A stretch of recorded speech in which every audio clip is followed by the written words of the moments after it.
What is going on, guys? And welcome back to the channel.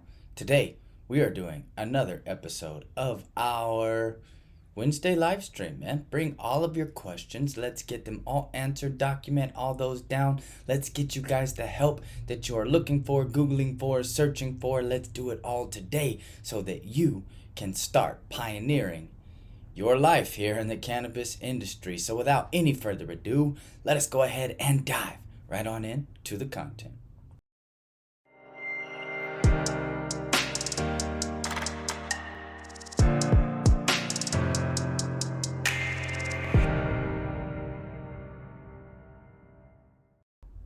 Super nice to have all you guys here.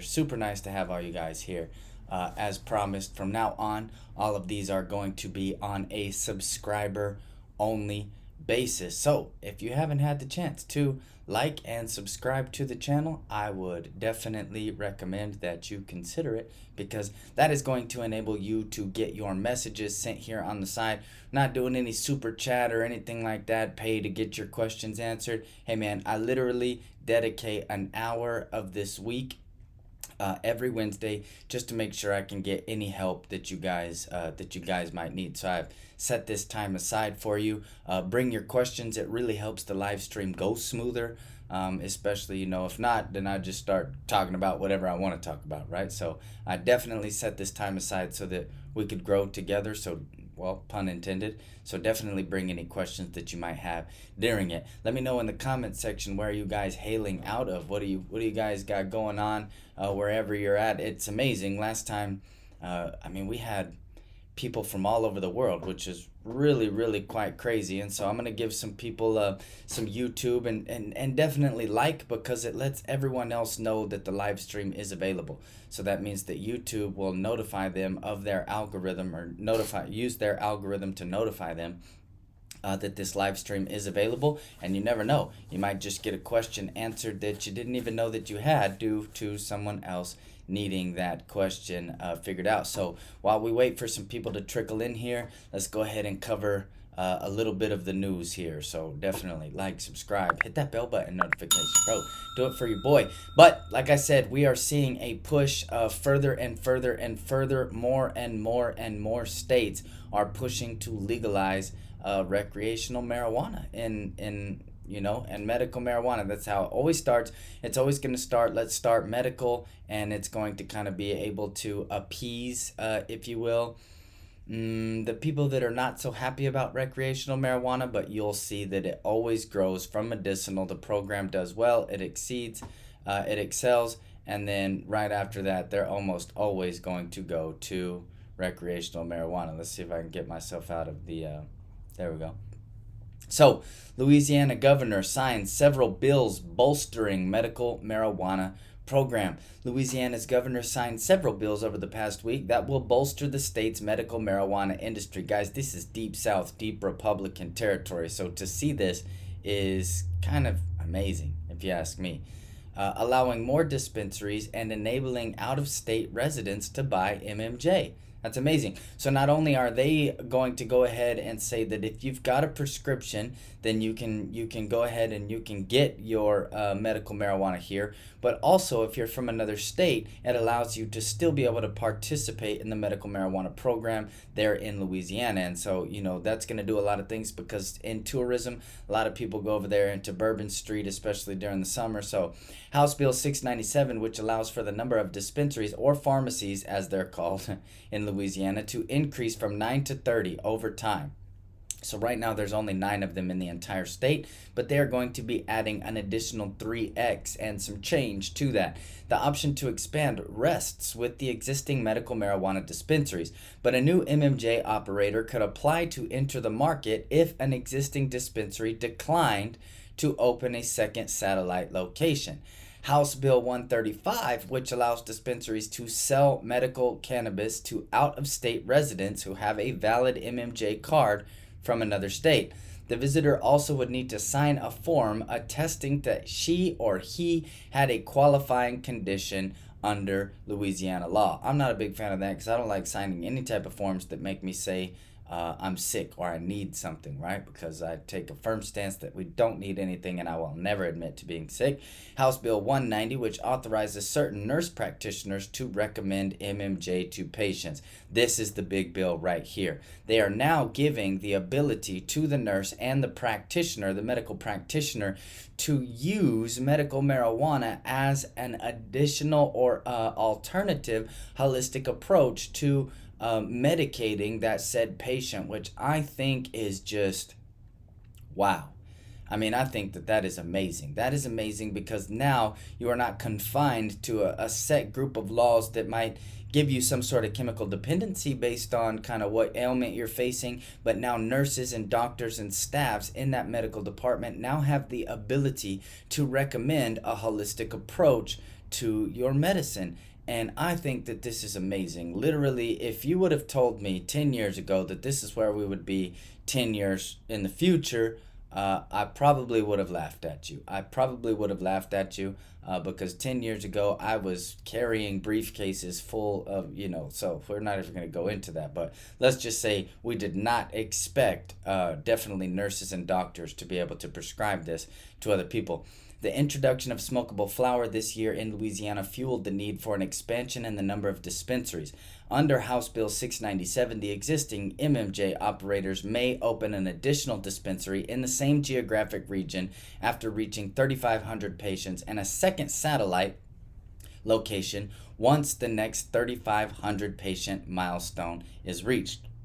Louisiana. Oh, you thought it stopped there? Guys, boom. Texas.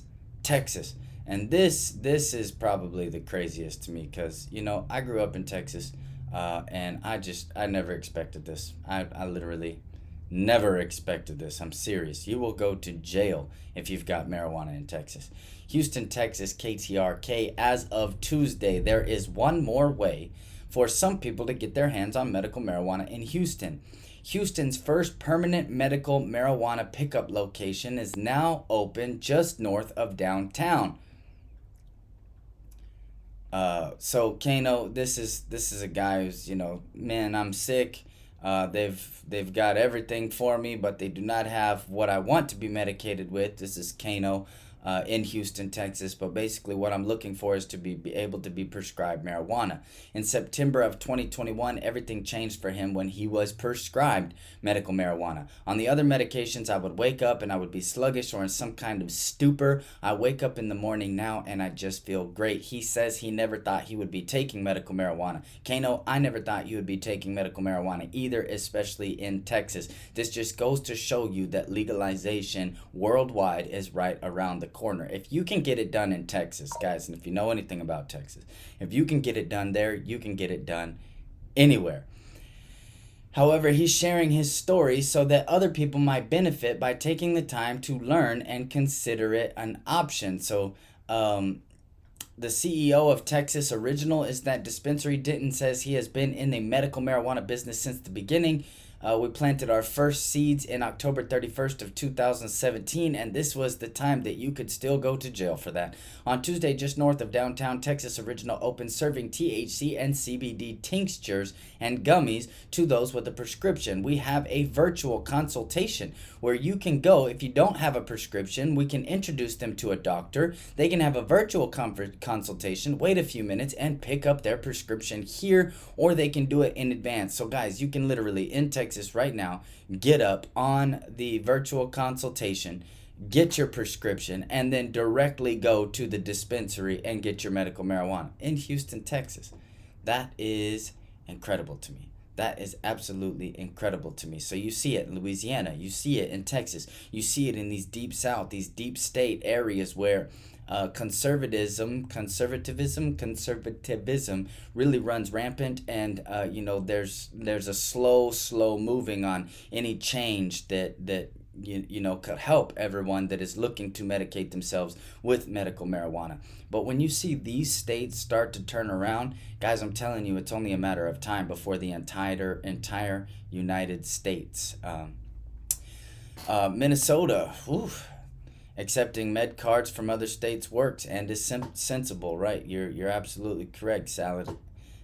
Being able to come from another state. So let's say and as much as me personally, okay, for instance, let's say that you had a medical condition and you wanted to travel from state to state. You wanted to go to a different state. However, you're used to using all of your medicine, for example, by going from a dispensary to dispensary basis. Now, if you wanted to travel to another state, and let's say that you wanted to go to Louisiana, for example, and you're from Oregon, where medical marijuana is legalized, or Colorado, where you have a medical marijuana card, and then now you cannot go because not only can you not transport your medicine across state lines because you will go to jail, at least in these states, they are allowing other states other residents of other states who have medical marijuana cards to be able to come into their state and then get their medicine there in their state. So now you kind of don't have to worry about losing out on that tourism effect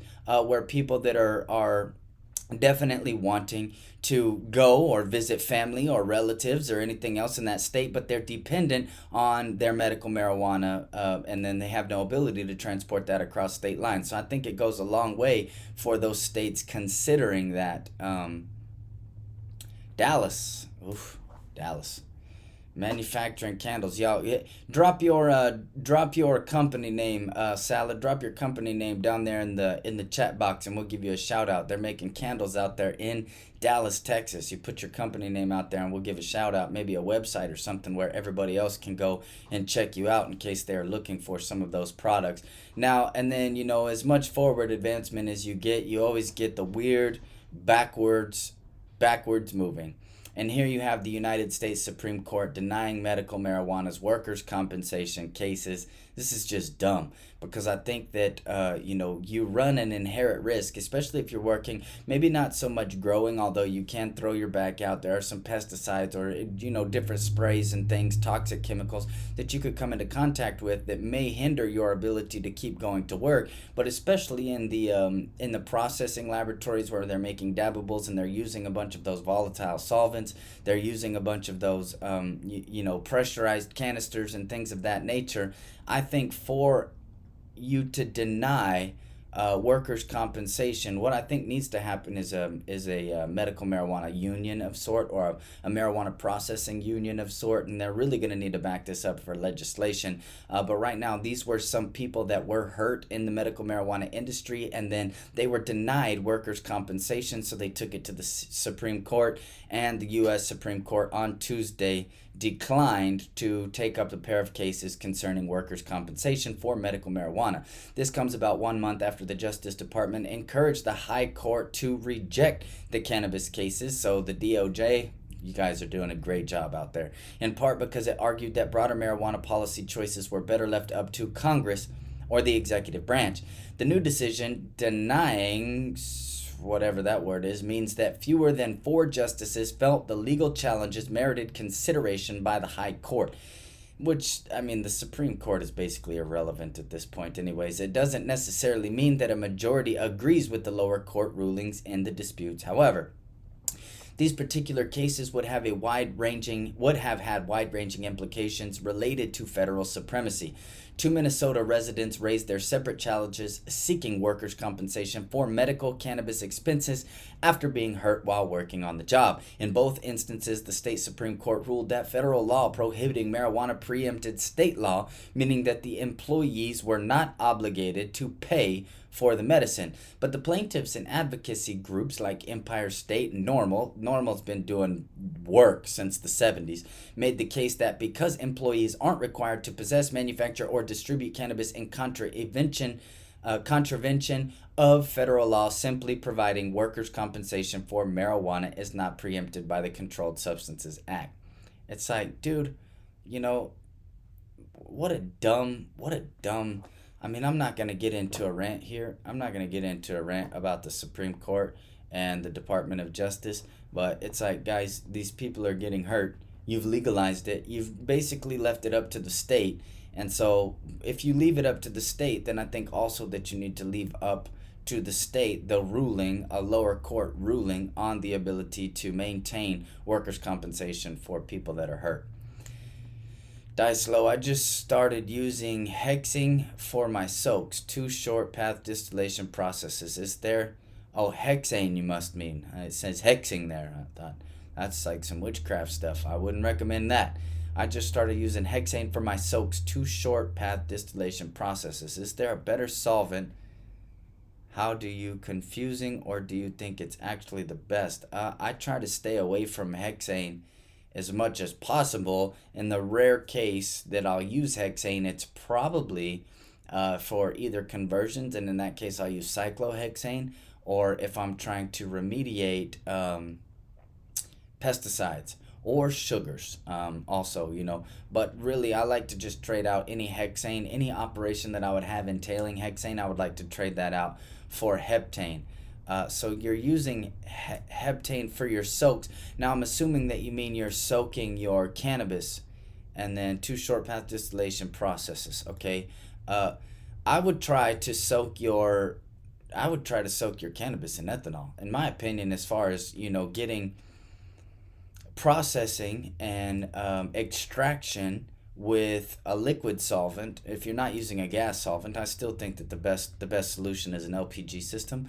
But if you're using a liquid solvent to extract your cannabinoids from the mother plant or from the cannabis plant, then definitely I don't think that there is a better solution than ethanol. I mean, ethanol is going to be my solvent of choice. I would stay far away from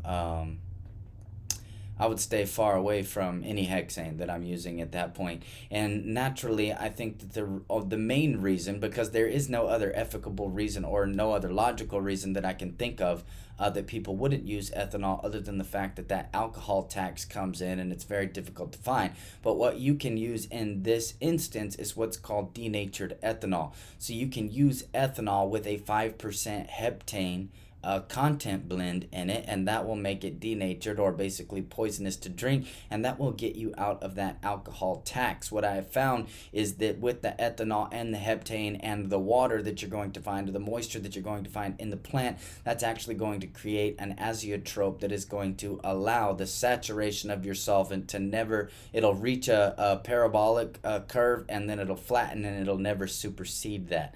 So that means that you're always going to get a pretty good extraction, and you're going to be able to remediate that solvent, or that solvent is going to be good for the length of however you're using it. Now naturally you're going to get a little bit of loss with every pound quote unquote that you process, right? You're going to get some solvent retention in the biomass material, but I would definitely use ethanol. If you can't use pure ethanol, which I understand, then I would definitely use denatured ethanol with heptane, and I would get rid of your hexane completely.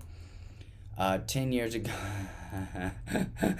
oh man, 10 years ago I could remove the interior of a Kia Sorento, insulate it, put it all back together in 45 minutes. Those were the days, except in Minnesota. Texas looks easy. I don't know why. Yeah, bro. I'm not even gonna really talk about that, but yeah, it used to be really skilled, for lack of a better word. Yeah, really skilled. That's funny. Those are the good old days, man. Those were the pioneering days, when you really believe in an industry and you know that it can take off and you want to get in early. I mean, guys, some of those things that, just imagine this, some of the things that you would consider illegal activity 10 years ago is now just a commonplace practice.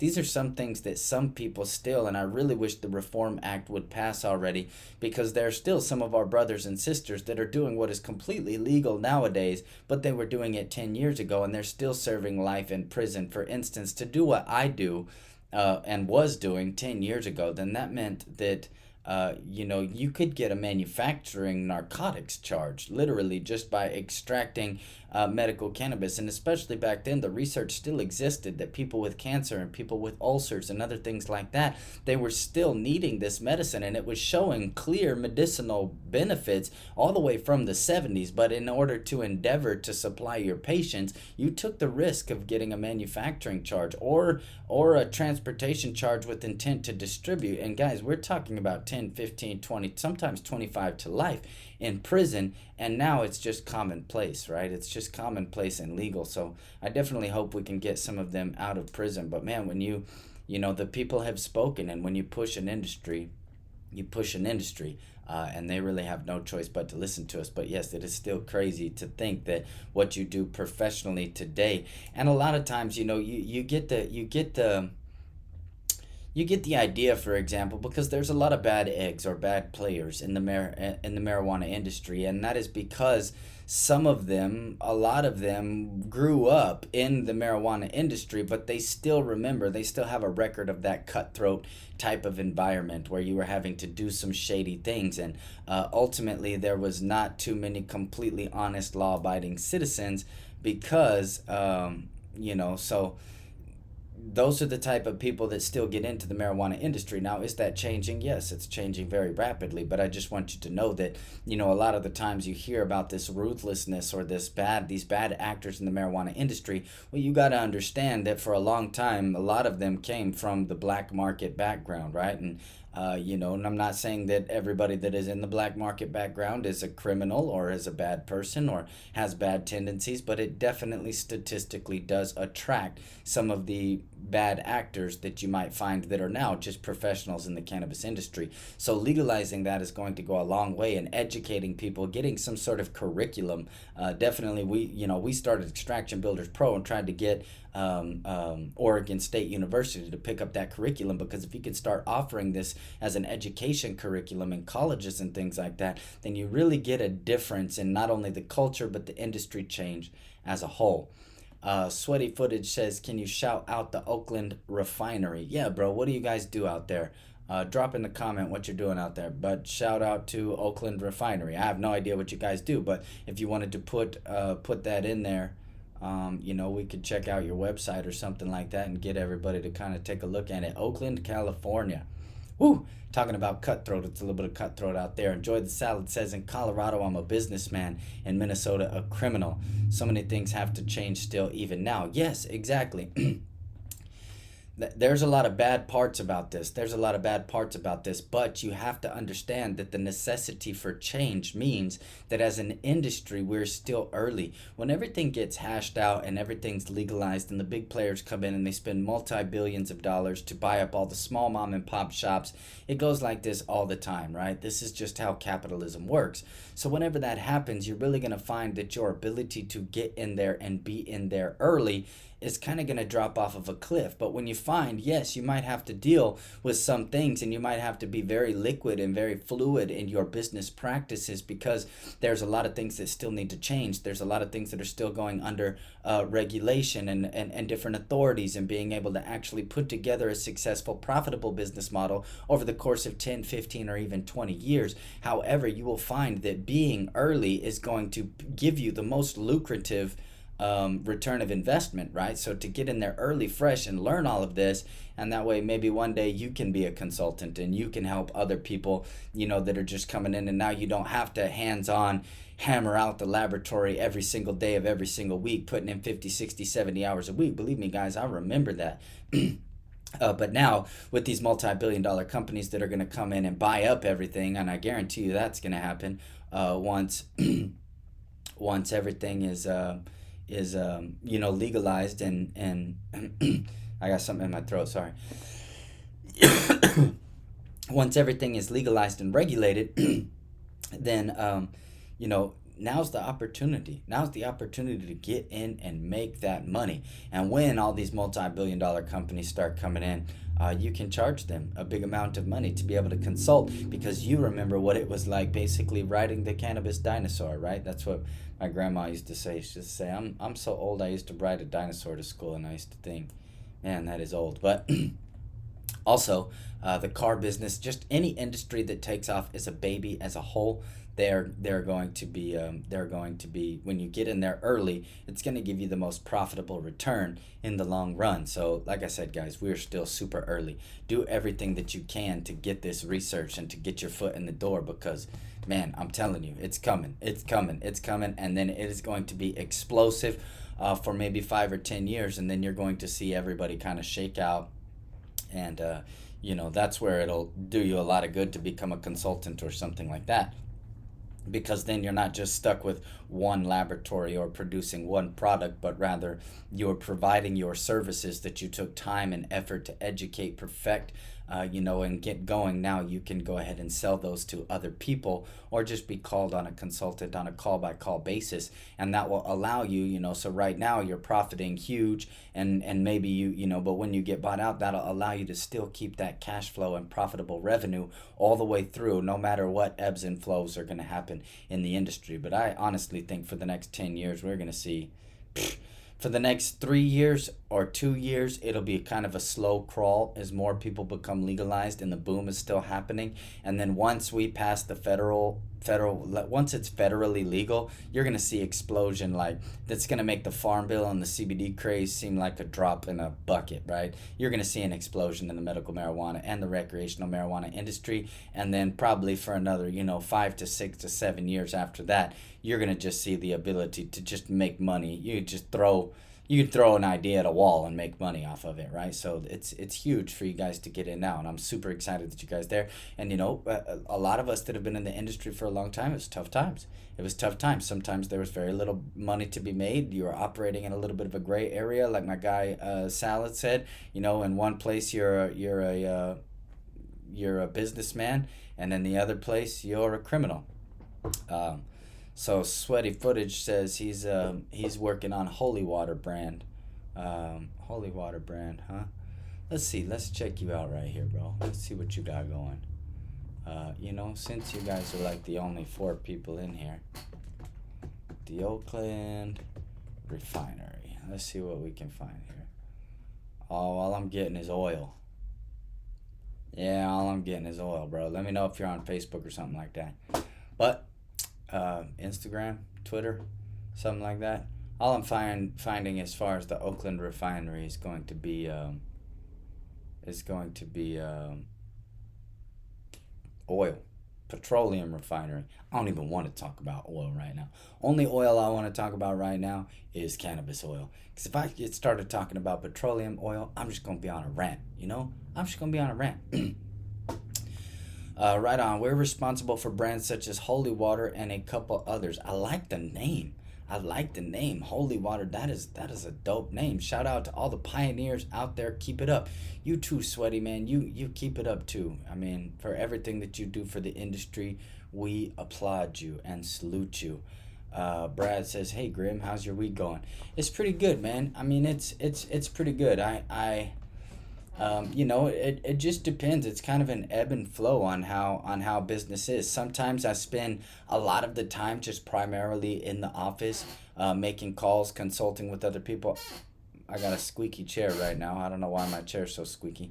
Maybe I need to put some WD-40 on that thing or something. But a lot of times I'm calling, talking with people, solving their problems, virtual conferences, meetings with this group of engineers or this group of engineers, a whole bunch of Zoom meetings. Like, bro, my Zoom license is like, what I'm saying? So Zoom meetings, virtual meetings, and then other times it's all hands-on. And I really am still trying to figure out the metric of how that goes from week to week, because there'll be some weeks where you're just hands-on building laboratories every single day. You're out there, you're on the plane, you're in the hotel, you're in the laboratory, back home, back on the plane, back in the laboratory, back, boom, ba-boom, ba-boom, ba-boom, ba-boom, doing chemistry. And then sometimes we'll just have 2, 3, maybe even 4 weeks where we're just hanging out and answering calls, writing up SOP, documenting, training, virtually training people all around the United States and the rest of the world. So the week has been good. So this week has been, I say slow, but I mean slow as in, just chilling, hanging around the office, making some phone calls, getting on some Zoom meetings.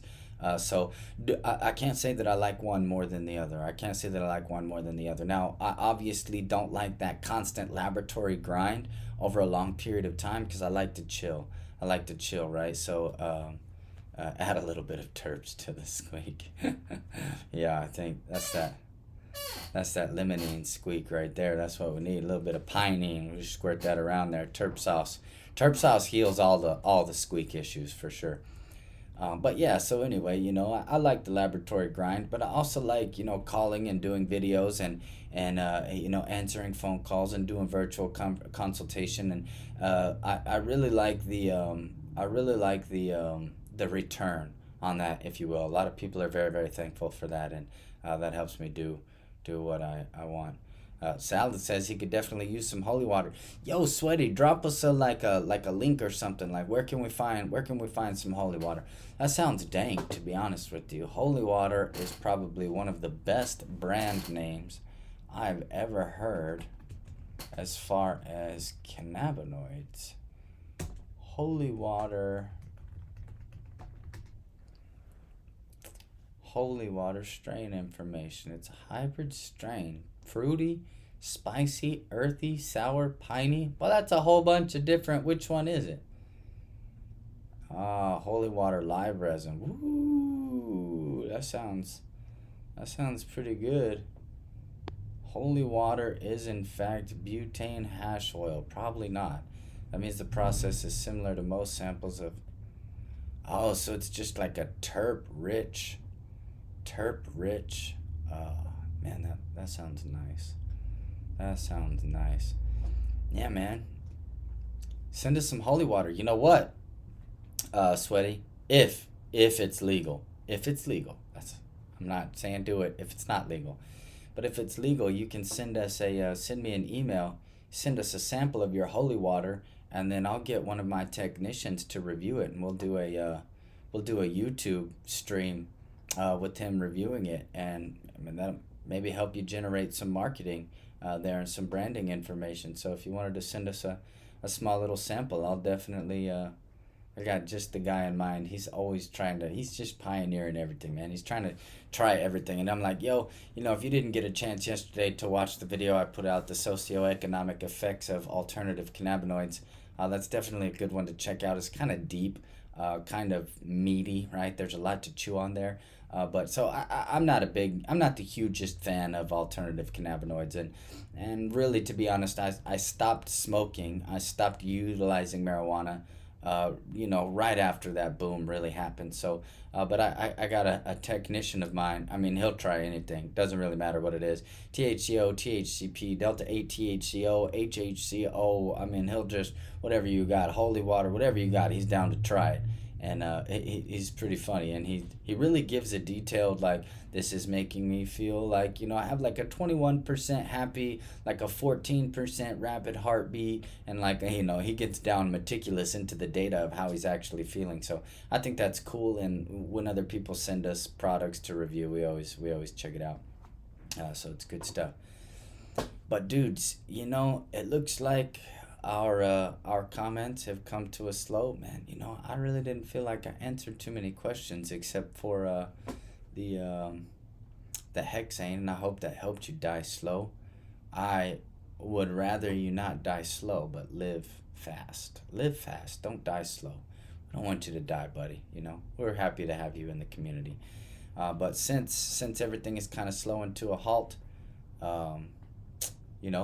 we will go ahead and sign off for right now. I believe definitely tune in, and whenever you go to the channel, I'm going to be doing some other videos over there at our secondary channel, Seat to Shelf. So if you find the need to go and follow us over there, everything that you guys do for us, it definitely helps. It definitely primes the algorithm, and this helps other people get it. And so in helping you help us, and then we're allowed to help other people. And that really is a blessing. Wade. Oh, you see, all you got to do is tell them that you're signing off, and then the questions will start rolling in, you see? You're trying your hand at steam distillation. Lab rat. Can fan leaves be used? Are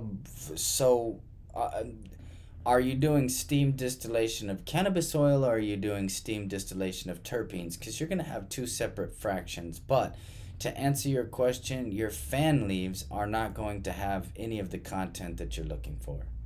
They're not going to have any of the content that you're looking for. So I would highly suggest that you're either using sugar leaves, and what I mean by sugar leaves is, like, look, man, if you got out a one of my favorite things to analyze terpene content. Why did I say that? Trichome content. As I like those diamond inspectors, those jewelry inspectors that you can get from a lot of jewelry stores. If you ever seen, you got a new diamond and the guy, like, he'll hold it up to his eye and like analyze the diamond like that or whatever. I really like those for analyzing trichome content. Now, if you do not have trichome content, which your water leaves or your fan leaves are not going to have, basically those are just made for resourcing the plant, making sure that you've got enough sunlight for photosynthesis inside of the plant, and that you're getting enough water, nutrient intake, and all of that thing. So you definitely are going to want to make sure that if you're doing distillation, now you will get some terpenes, and when I say some, I mean very few in the fan leaves. But if you're looking for to distill as far as cannabinoid content, then you're definitely going to want to stay away from those fan leaves and get those out of the way. Not to mention, it's the majority of your chlorophyll is going to be in those fan leaves. So for a clear lab rat, for a clear like what you should be looking for is, this is, the reason that I started using these is because back in the day, people would try to sell you some bunk trim, right? They would homogenize all of it, and so you couldn't really tell if you were getting good trim or not with the naked eye, because there would be a bunch of fan leaves in there. Now, the longer that fan leaves sit, the longer that water leaves sit, the browner that things turn. So you can definitely tell if there's like those brown, those are most definitely fan leaves. But sugar leaves, they will stay evergreen. Now, the reason that you want to get this jewelry inspector is because you want to be able to analyze the trim or the extraction, the biomass content that you're going to be using.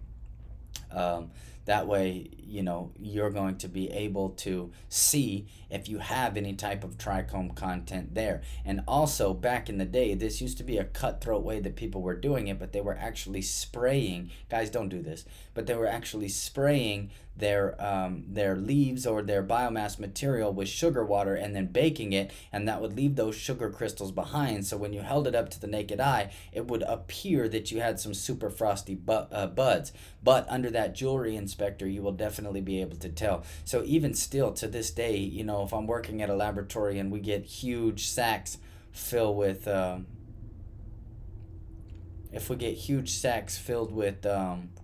biomass, I'm always even going down into the bottom, and I'm picking up a few choice buds that I can inspect with that jewelry inspector. What's your email? So the email, you'll be able to find it in the information box on the video, in the video description box. It is grim@wkuconsultants.com. So you can find that. And like Rick said, you can also look to go to canalabsconsulting.com. And there's a bunch of stuff there. You can also fill out that form. Speaker died. Whose speaker died? My speaker died? Because it's saying that I've got excellent connection and audio going right now. So I hope my speaker didn't die. I look great, by the way. Oh, man, thanks. I really appreciate that. Try, man. Try, trying to eat healthy, live healthy, work healthy. Praise the Lord, we're getting healthier every day. Just getting younger every day. Just looking to distill terpenes. Yeah, lab rat, you're going to have some terpenes. And when I say a little bit of terpenes, you're just get rid of those water leaves, man. Get rid of those water leaves. And actually, especially now, if you're growing, this won't matter too much. But if you're sourcing this biomass and you're paying per the pound, then you definitely want to try to advocate for your sourcing contract or your supplier to get rid of those